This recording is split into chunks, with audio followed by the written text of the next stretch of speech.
coordinator.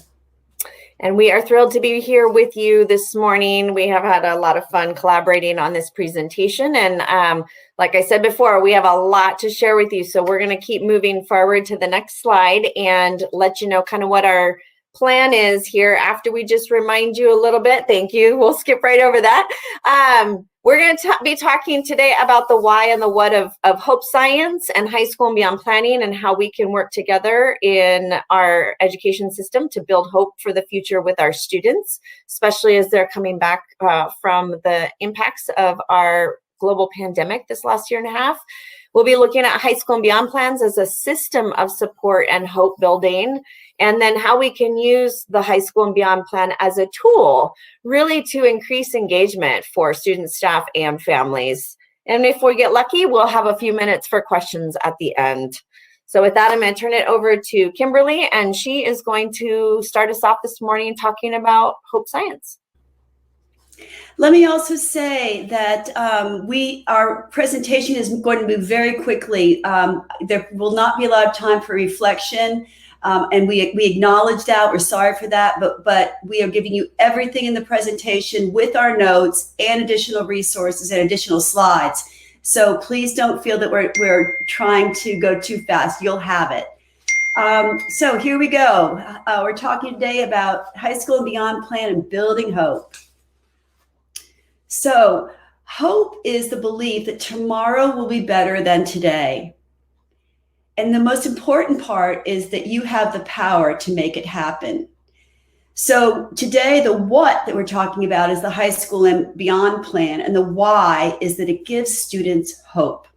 Hope is the underlying element of the high school and beyond plan. Does how you view the world influence your actions? For high hope people, barriers become opportunities and pathways. High hope people believe the future will be better, believe they have the power to make it so, realize there are many paths to achieve their goal, and that all of their paths will have obstacles. Hope theory is rooted in the positive psychology movement, which began over 20 years ago. Some of you may recognize leaders in positive psychology, such as Dr. Martin Seligman and Sean Anker. This revelation of developing what was right rather than fixating on what was wrong was the work of Dr. Seligman. He believed that we should teach our children and ourselves to look at our strengths rather than our weaknesses. Such movements have influenced other scientists as well, such as Carol Dweck and the fixed versus growth mindset. Hope theory states that there are three elements of hope: a goal, agency or willpower, and the pathway or the way power to achieve it. For the purposes of our presentation today, the high school and beyond plan is the plan that we wish to achieve. As we go through the presentation today, you will note that hope theory and the high school and beyond plan share some common language, such as agency and pathway. Hope is the best predictor of our future outcomes, whether it's education, physical or mental health, work, or avoiding the criminal justice system. So to help students find hope, we first need to share the science of hope with them. We have to help our students understand what goal-oriented behavior is and looks like. And we need to reframe life experiences in the context of hope. Hope is the belief that tomorrow will be better and you have the power to make it so. And hopeful individuals identify one or more pathways towards their goal and can focus their agency or their willpower towards the goals and the pathway. So three parts. A goal. There's a cognitive endpoint of a purposeful behavior. These can be either short or long-term goals, and most often we need both. And they must be of sufficient value to motivate behavior, particularly when you need to change behavior. Pathways are a mental roadmap that help us see or visualize the goal. We have to recognize the barriers and identify how to accomplish or overcome those barriers. And we need to identify multiple pathways to our goal. We know that many high school students want to become professional athletes and actors and actresses. And we also know that it is very wise to encourage them to consider additional pathways for post-secondary career.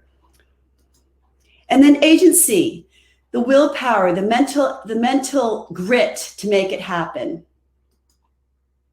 We have to learn and teach our students how to self-regulate thoughts, emotions, and behaviors, and focus attention and intention on what we're trying to accomplish.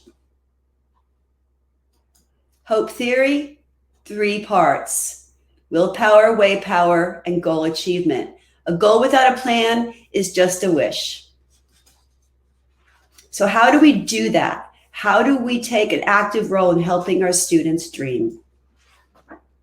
First of all, especially after this year and whatever, a half of COVID, we need to take care of ourselves. We cannot fill up the tank of others when our tank is empty. So what do you need to do to really take care of yourself, particularly as we're getting ready to start up again for another school year? Then we need to work with students on goal setting. And how do you communicate to students what they think they are capable of achieving? And sometimes they don't think they're as capable as we see them, which I think is always really interesting.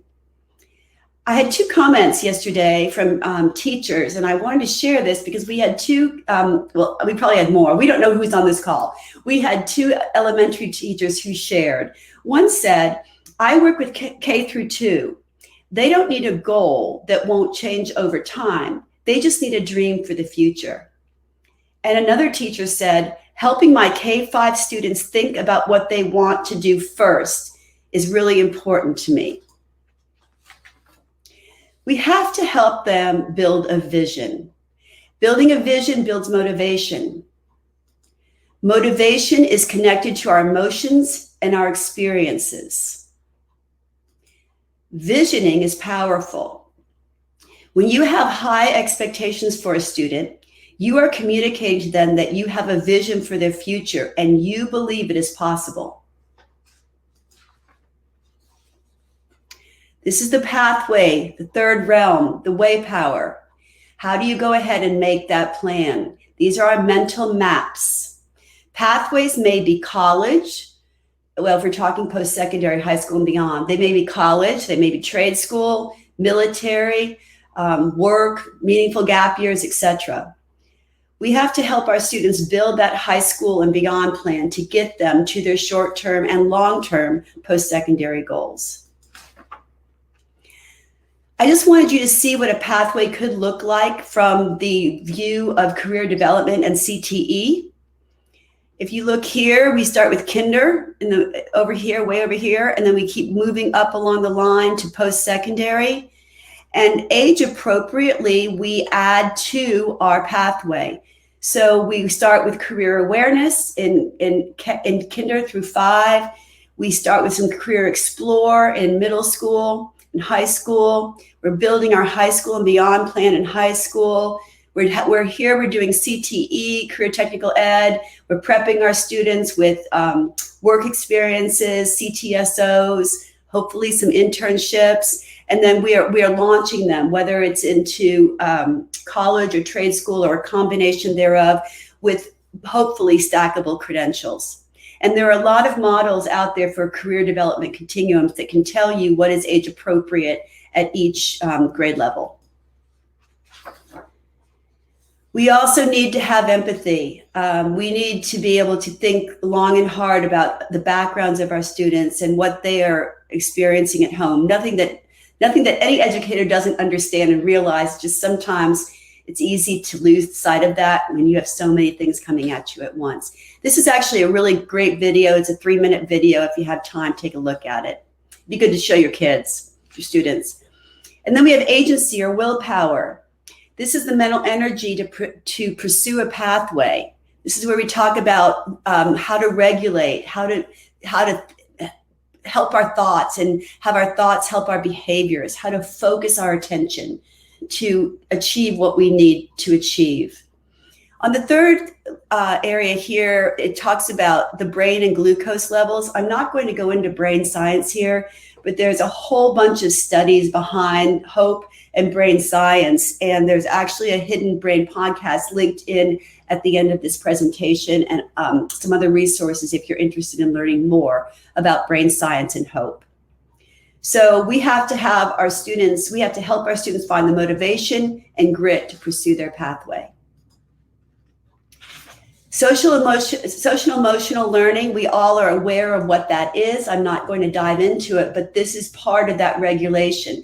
This is part of that agency, helping students become more self-aware, manage themselves, be the self-efficacy, etc. So when you're teaching students, you might, if you teach them about hope, self standards definitely integrate and align.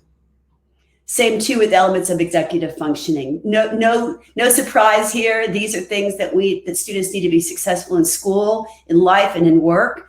But these are also skills like hope skills that are very specifically taught and practiced. Hope is basically a huge skill set, and it's nestled in social emotional learning and executive function. This is about teaching our students to regulate. Hope requires students to have the skills to envision a positive future. This activates their agency. Hope is the ability to overcome obstacles. Skill sets that we teach lead to hopefulness, and that helps increase resiliency, self-worth, and the ability to envision that positive future. These here are two worksheets. GOOP stands for Goal, Outcome, Obstacle Plans. It's a very nice graphic organizer to help students think through what their future could look like. On the right-hand side is a hope worksheet as well. These are all available to you in the presentation, and we encourage you to consider using them if you were to teach your students about hope, which we encourage you to do. This would be great for our mentorship program. Yes, it would be. I love it. Please take this information and share it broadly. Hope and academic achievement. It's no surprise, it's highly correlated. You see better attendance, better GPAs, better college and trade school rates and persistence, which we know is always a challenge. And here's something really neat. Hope can be measured. These are two hope scales that are out there. There are probably more, but these are quick and easy, and you can access them and use them with your students and your fellow teachers. So here we go with some basic steps. First, we measure hope. The first step is to have our students complete some sort of measurement so they have a baseline of what their hope level is. We learn and we teach about hope. When we understand that it's actually a set of skills, it changes how we might look at hope. We structure hope for our students. An example would be using those worksheets that we just shared. We create positive and very specific goals and help our students envision what that can look like. No surprise here for teachers. We practice, practice, practice. We need to check in often. And you mentioned earlier, Heather, the mentorships. We are our best mentors for our students. And so constantly checking in on them, building that connection, building on that empathy, it matters. And we continue to revisit and attention the goals so that it stays front and center all year long. And I would even think about something, a hope a hope board, a hope bulletin board, hope something that's in the classroom to keep it very high focus and keep students thinking about it often. I'm going to briefly touch on this because I want everyone to be aware. In the state youth survey, Healthy Youth Survey, we now measure hope. We've added hope questions to that survey. And so far for our children, our youngsters, 8th through 12th grade, we tend to have about 49% reporting fairly good levels of hope. No surprise, hope is highly correlated to mental health challenges. So this is basically showing us 8th grade, 10th grade, and 12th grade. Those that are highly hopeful report less anxiety. Those that are not hopeful report more anxiety. Same is true for depression. Same is true for suicide ideation.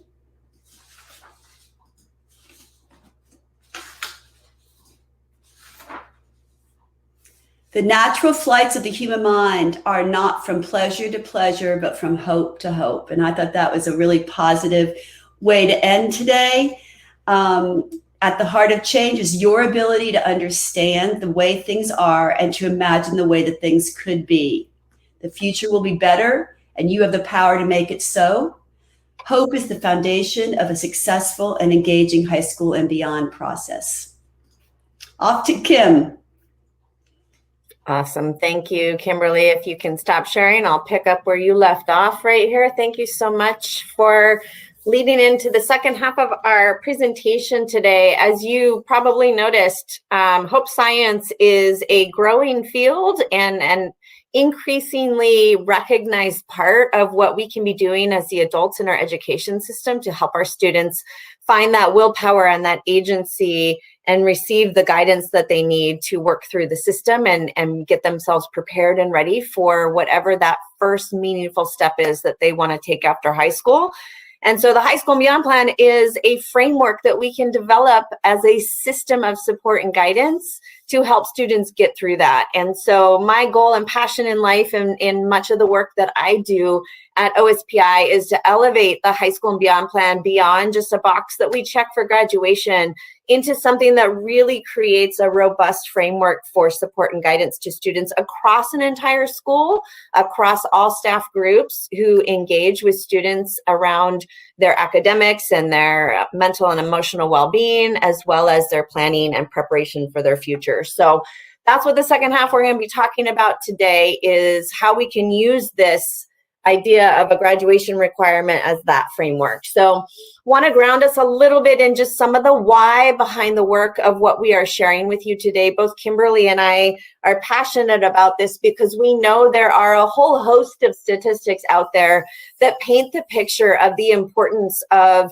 the adults in our education system really being intentional in helping students connect to who they are as a person, how that might connect with a potential career path or post-secondary goal, and then what does it take for them to get ready to go into that particular goal plan when they leave us. And so you can see on the screen, I mean, there's a whole host of reasons in terms of our economy and the way that we have shifted from an industrial economy where students would graduate and go to work and probably stick with the same job for 30 plus years, retire, and live a great life.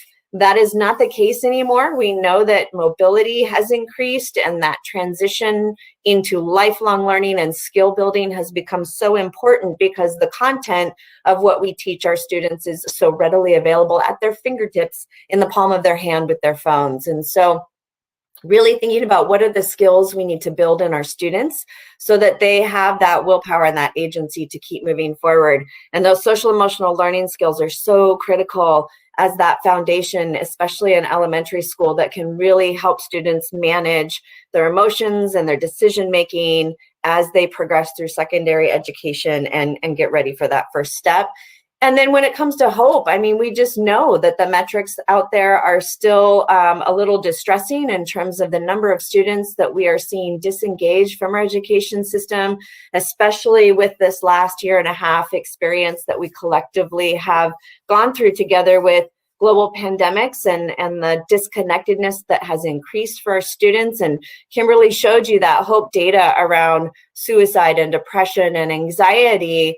That was prior to COVID. Those are statistics from prior to I think it was the 2018 administration of the Healthy Youth Survey. So we know that some of those things have increased in some of our communities. And this idea of how to bring students back this fall and really instill in them that hope for their future and that ability to keep moving forward instead of hyper-focusing on what they've missed or what they haven't done is going to be so critical for all of us to keep the kids feeling like they've got that pathway and that agency to keep going. So want to just frame this in terms of the other graduation requirements that we see our students navigating through in starting in middle and into high school. Obviously, the High School and Beyond Plan is our primary topic today, but we know that the state legislature has been tweaking and adjusting and elevating graduation requirements for quite some time now. I remember as a school counselor at Olympia High School having a chart from the State Board of Education on my wall that had 4 different graduation requirements for 4 different school years for graduating classes of, I think it was 212 through 215, something along those lines. And so I always had to check that chart because the graduation requirements and the credits that we want students to engage in has changed so much. And yet we also have seen increases in flexibility with meeting those requirements, whether it's the personalized pathway requirements, which we'll talk about in a second, or CTE equivalencies that can now be utilized as a way to meet some of those more core traditional academic course choices that students might make. And then thankfully, we removed that sort of high stakes moment in time testing experience as an expectation for graduation and replaced it with a number of pathways that students can choose to pursue. It's one of the rare times, I think, in legislative history where we've seen our lawmakers openly acknowledge that they need to revisit this. They know we may not have created enough pathways to meet the needs of every student. So we know that more are likely still to come as the State Board of Ed does their due diligence to gather information from the field and bring that back to the legislature for consideration. But all 3 of those things together work collectively to really prepare our students for that next step after high school. And so when we think about the credit requirements, this is a graphic that the State Board of Ed created when we were trying to help staff understand the difference between core or foundational credits and the flexible or elective credits that students engage in. And so you'll see that what we've also indicated here is what are the specific credits that are typically required for four-year college admissions. And then also, what are some of the ways in which our students who are more CTE focused, who want to get into those career and technical programs, want to engage in apprenticeships, in technical college opportunities, they actually can use almost up to a third of this 24 credits as a CTE program opportunity because of the flexibility in those personalized pathway credits to align with their high school and beyond plan. And that's not even taking into account any of the CTE equivalency courses you might be offering in your school that they could use to engage in some of their English, science, math, or social studies classes. So lots of ways we can think about how to flex this up. But that really means that students need help and support and guidance in understanding what their options are to check these boxes off on their high school and beyond plan and to know that they've met their graduation requirements. And then when it comes to building those pathways, I really envision this, because I'm a visual learner, as almost like a freeway system, and students may get on a certain highway and think they're heading one direction and may choose to take an off ramp and go a different direction at any point in time. And maybe when they get off the freeway, they decide, oh, that isn't quite fitting me either. I want to get back on the freeway. So it's really important, again, as we are using the high school and beyond plan as a framework to guide them through, that we help them know how they can choose different off ramps, different highways, different potential routes to a destination that fits them as a person. So when we think about the pathways, the intent behind these really is to create multiple ways that students can engage in their classes and engage in activities in your school and in your community to help them prepare for that post-secondary goal in alignment with what they're documenting in their high school and beyond plan. And the reason that the high school and beyond plan is so key in this process is because that's where they're putting all their thoughts and their ideas and their hopes and their dreams.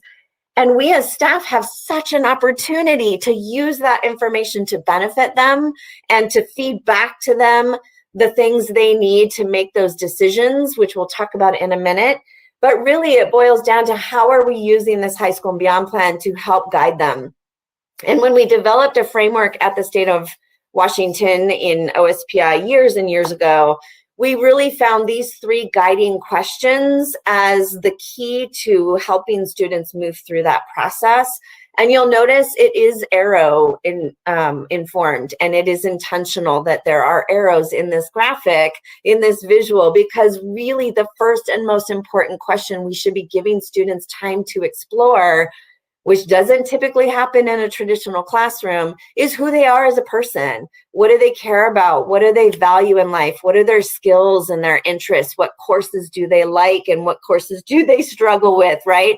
And then how do all those things about who they are as a person relate to what they might want to become? And that's where those career interest inventories become so key, and those personality tests that they can take, and how it connects them to jobs that look like they might fit them based on how they answer those questions around their interests, skills, values, etc. And the last question we should have them think about as they think of this process each year is, how do I become that then? What is the education and training that I need to be prepared for this career that I think might be of interest? What can I take at my high school, at my skills center, at my local college if I have that access, online if I don't? How can I prepare myself for a post-secondary goal that will get me where I think I might want to go first, at least in my career after I leave high school? So what I put together here, this is my school counseling lens on the work, and it is by no means the be-all end-all of how this should roll out, but I just put together kind of a sample scope and sequence of how the different required components of a high school and beyond plan could, and some of them should, be rolled out each year annually, starting in middle school. The law says by 8th grade. I think the earlier we start in developing these skills in our kids, the better. And this is, showing 7 through 12. We actually have guidance curriculum, our Career Guidance Washington curriculum, which I've linked to you two here on this slide. It actually begins in 6th grade and goes 6 through 12. But as Kimberly mentioned in talking about those elementary teachers who were with us here yesterday, this idea of career exploration and dreaming really needs to begin in elementary school, and that's where those SEL skills are so critical to develop so that they can translate into helping students have that self-management and self-awareness that will get them through the process of getting ready to leave the nest and go do something great. So this is just an example. You're welcome to take a look at this when we've got more time. But I wanted to point out, if you didn't notice it on this slide at the bottom, that there is an expectation that was put into law with House Bill 1599 2 years ago, that our students with disabilities are no longer able to use their IEP transition plans as their high school and beyond plan. The expectation is that it is in alignment with their high school and beyond plan, but does no longer take the place of it. So this is, again, a real opportunity for collaborative work and systems work in your school to ensure that each and every student is receiving the same guidance, that same tier 1 level of support around career and college exploration and preparation from the same staff as general ed peers, but that it may take additional layers of collaboration with our caseworkers and our case managers in special services to make sure we know how to support these students in meeting their goals. So we've linked you to a few resources here that OSPI's Special Services Department worked on and did develop in collaboration with lots of stakeholders. So they have some guidelines for how to do the alignment of IEP transition plans with the high school and beyond plan. We've also created a couple exemplars of what a high school and beyond plan could look like for a student who has maybe more cognitive disabilities that they are working through, as well as a student who is receiving special services but is very CTE focused. So you'll notice those resources on the website that we linked you to here. And then Seattle University's Center for the Change and Transition Services is a really great resource. They do a lot of work in supporting our special education staff with this process and have lots of resources on their website as well. So I wanted to connect you with that and just be really clear that the expectation is we are ensuring all students are receiving the same guidance and support across the board. And when it comes to delivering high school and beyond planning throughout middle school and high school, we kind of see three different methodologies that tend to be the most prominent. A lot of times we see school counselors and career and college readiness specialists leading this work because we'll be honest, like this is their experience and expertise area more so than it might be the traditional classroom teacher. But we know that there's got to be, again, that collaborative approach where maybe it's even train the trainer model, where they are going into classrooms and staff are being able to hear the same information that they're giving to students so they can support that once the school counselor or career specialist leaves. And they can provide those kinds of supports in that tiered sense of whole lessons to whole classes, small groups who need additional support, and that one-on-one planning that we know happens around our academic preparation. But we also know, and what's linked for you here on the bottom is a report of a 9-year grant-funded initiative that OSPI led with the College Spark Foundation, where we supported 35 schools in providing monthly career exploration and preparation activities through an advisory system using the Career Guidance Washington curriculum, where every staff member had a small group of students that they were in charge of supporting through that process. Obviously, there was lots of PD and support from the counseling center and the career center staff. But what we found in that report is that we saw the most momentous difference and change in a positive way for students in building college-ready transcripts and preparation and readiness for their post-secondary goals when this was a whole staff buy-in to the idea of we all play a role in high school and beyond planning. We all play a role in connecting students to activities and opportunities and courses and even just content within what we teach them that can help inspire them and guide them towards something that works for them. And so really seeing that whole staff buy-in is key. And then we also see, opportunities that schools are capitalizing on for some of the component parts of the high school and beyond plan to actually be embedded in classes that students have to take. So the one that was nearest and dearest to me was I worked with our Olympia High School staff on embedding a resume experience into 10th grade English. So a lot of us think, well, what is a kid going to build a resume about in 10th grade? And it is a technical writing assignment. And that, I think, is what really connected my 10th grade ELA teachers to this idea of doing this as a classroom assignment, because they could use their technical writing learning standards as a way to engage their students in doing this very technical writing process of doing a resume. And also for students, it was absolutely the right time for many of them to engage in this idea of building a resume because they were turning 16 during that school year. Some of them wanting to get their first job, maybe getting their first vehicle so they could get to that first job.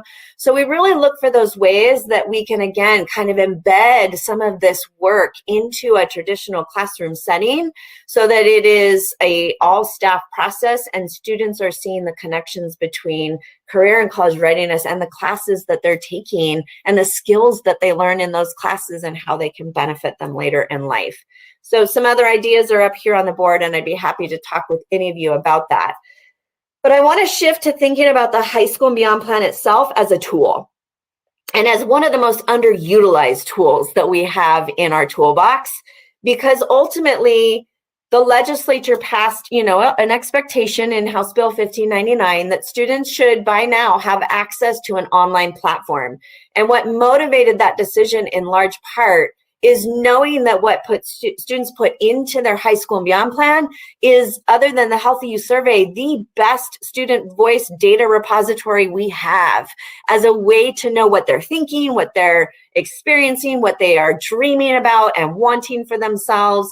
And if we can use that resource as a way to connect to them, it is such an opportunity to build relationships and connections for students as staff, and also to the things they need to help them explore and prepare for their goals. So it's really chicken and egg.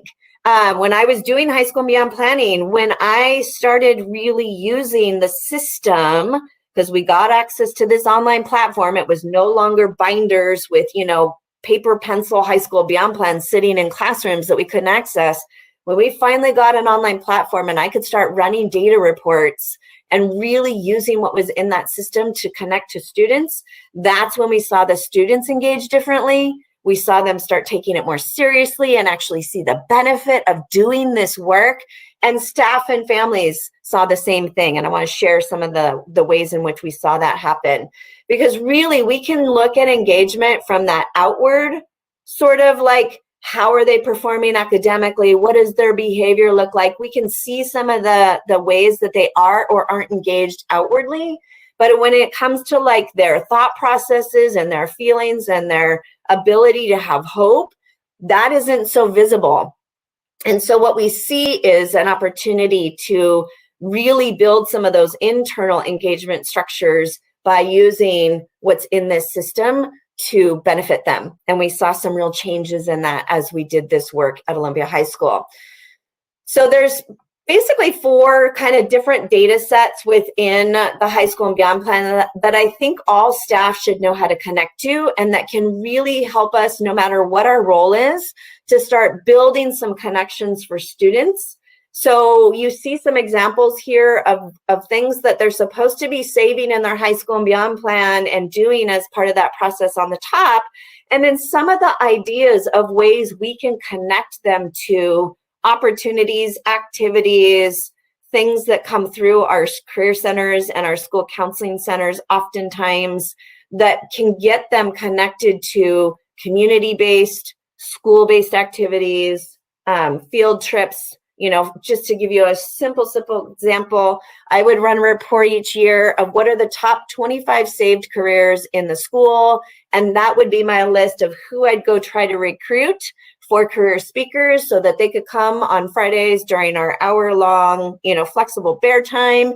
And I would send notes to students who had that career saved or something similar, inviting them to come listen to that career speaker and letting them know that it was what was saved in their high school and beyond plan that got them that note. A couple other ways we would do that. College recruiters. Obviously, this last year, it was more virtual than it was in person. But if there was a virtual experience or an in-person experience coming to our school or coming up in the interwebs, you can connect to the students who have saved that particular college as a college of interest to those opportunities. And then all of a sudden they get to know that, oh, wow, I can actually go check out this recruiter and make my connections or see this virtual tour and get more information. This one was one of my favorite. My colleague Jen Boltz at Capitol High School was a former marketing teacher, and she taught me the beauty of using marketing techniques to really connect to students. And so I would print one-sided copies of a $100 bill, so it was not an attempt at counterfeiting, I promise. And I would cut it out so it would be life-size. And on the back of those $100 bills, I would use my label maker and print out a little note that said, you're receiving this because of, your high school and beyond plan. So whether it was a scholarship app or an internship application or maybe a job opportunity, I could send this to their classroom, and you wouldn't be shocked at all to see their faces when they got the teacher to hand them what looked like a $100 bill and turn it over and be like, oh, interesting. And I also would receive calls from parents as a result of this, both from the perspective of, I found this in my child's backpack, can you give me more information? Or, hey, my son told me that his friend got this and he didn't, and he has the same interest. Why didn't my son get this?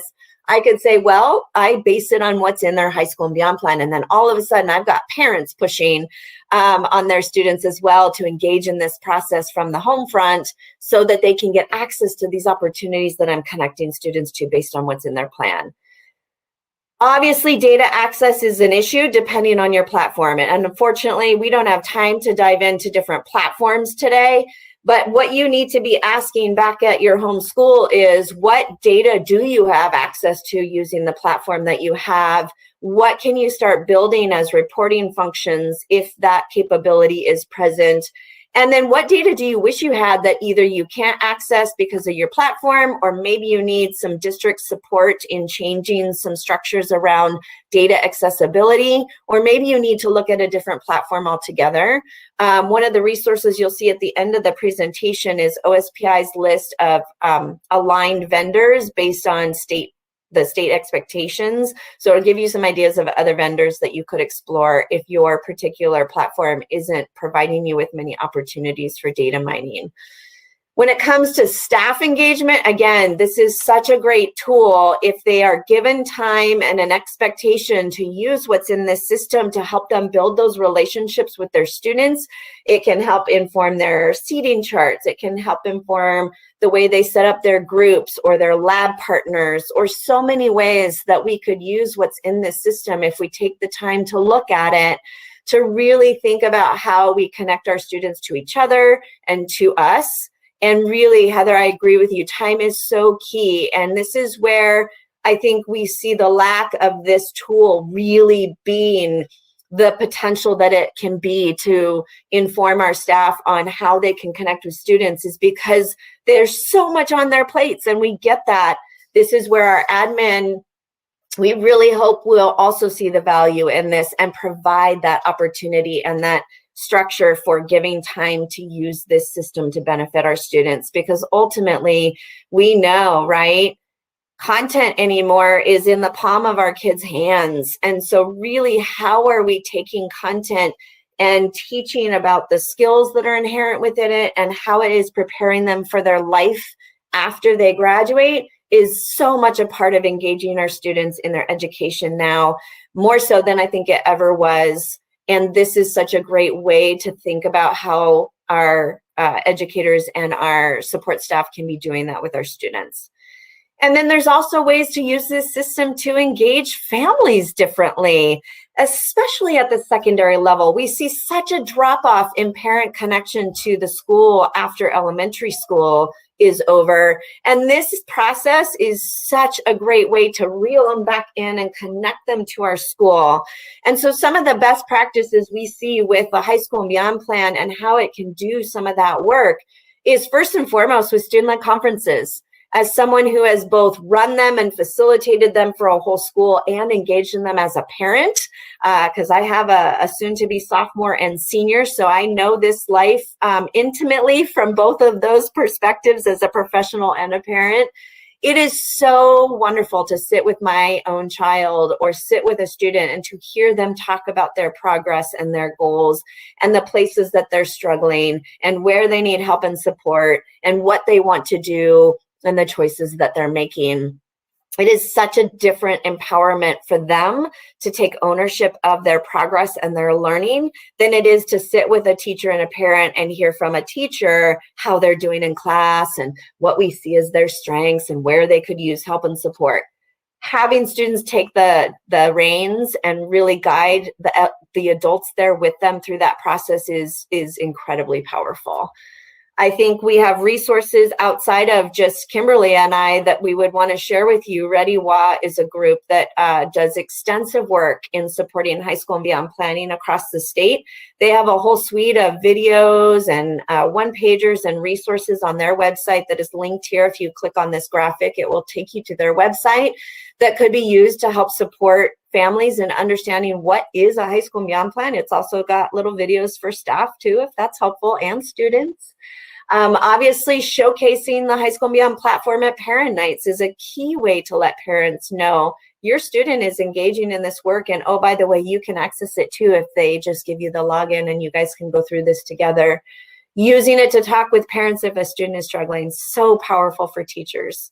to be able to call a parent and say, you know, your student is saying in their high school and beyond plan that they have this goal and their current behavior or progress in my class is not reflecting that goal. What can we do to help them, right? Being able to share through newsletters, emails, social media, etc., some of the ways to connect parents. I linked you to Gear Up's family newsletters here with this link and this graphic. They have a monthly newsletter that you as staff can kind of pull bits and pieces from that make sense for your school, or use them entirely as ways to communicate to families some of the things that need to be happening each month to support our students through the process.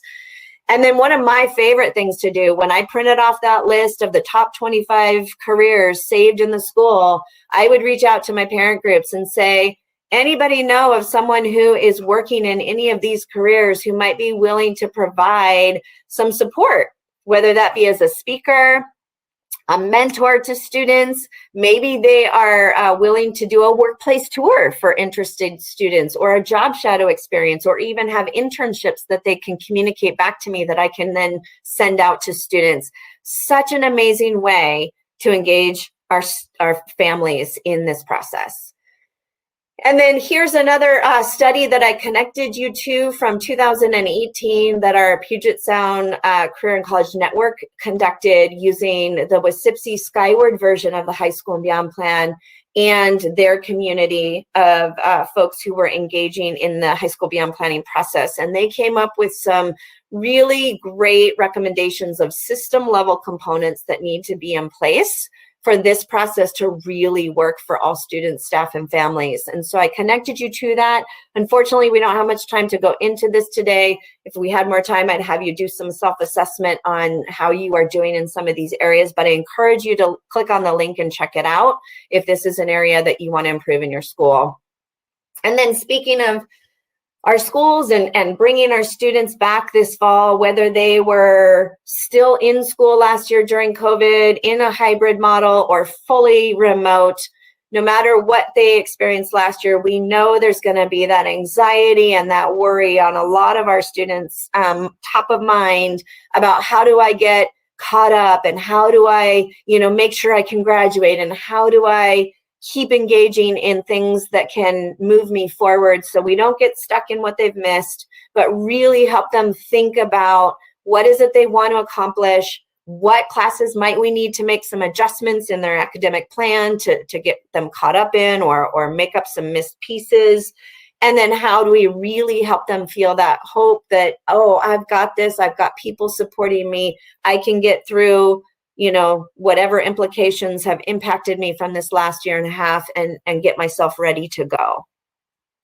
So I encourage you to just reflect for a second as we are getting close to wrapping it up on what are some of the ideas you want to bring back to your building, either to your direct colleagues, to your administration, to the students and families that you work with.